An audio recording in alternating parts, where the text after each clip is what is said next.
Listen to that rain coming on down. We have felt it in Florida. We've felt it in the plains. We have felt it in the Northeast. Multiple zones that we're tracking flooding.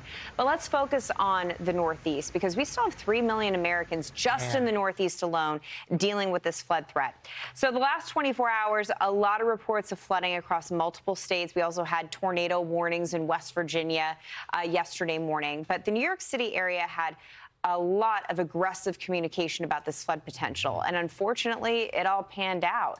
We had major interstates that were shut down. So this is a report that came in from Orange, New Jersey. That's probably about 45 minutes outside of New York.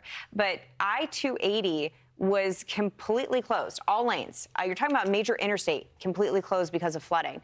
They also had to evacuate more than 10 residents because of basement flooding on the border of PA and New Jersey. So these are real scary realities where that evacuation happened, by the way, an estimate of possibly 8 inches of rain. Man. So a lot of that happened in like a 6-hour window. Yeah, right after we finished on Fox Weather First, they extended the Weather Prediction Center, the level 3, to include places like Philly because we knew a lot of this was going to happen. This morning, you can see one area of low pressure just south of Long Island. Right there, British is highlighting it. Parent low up to the north. And guess what? That southerly flow is still bringing a lot of rain up into New England as well as portions of the Northeast into higher terrain. And we've got a number of flash flood warnings. I look up at the board extending from New York all the way through Connecticut, of course. And you've got some elevation to deal with some of these storms. Yes. For folks that live in PA and New Jersey concerned after their day yesterday, you guys are looking fine this morning, but just look out for those leftover hot spots. The New York Thruway is not fine. If you live in upstate New York, the capital, Albany, a flash flood warning still in effect, heavy rain across the area. This will be a no travel zone this morning. It's going to be really tough.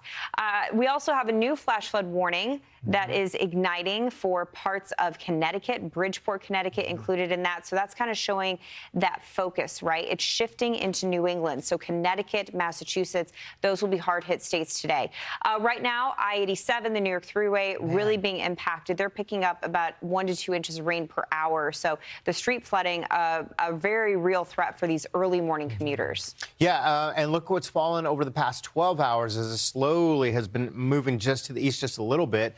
Lots and lots of yellow, 2 to 3 inches of rain. We also have some higher totals right smack in the middle of that, maybe 3 to 5. And some of these rainfall rates have been very impressive, up to 2 inches per hour in some cases.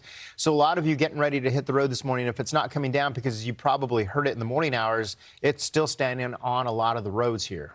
They've made some adjustments to the flood watches, and this speaks to the direction that the forecast is going. Remember how we said Massachusetts, Connecticut, big impacts for today. So you can see that in what the National Weather Service is releasing this morning. Do keep in mind areas of elevation. You think about Western Mass. You're going to have higher rain totals in these areas just because the presence of the hills and the mountains.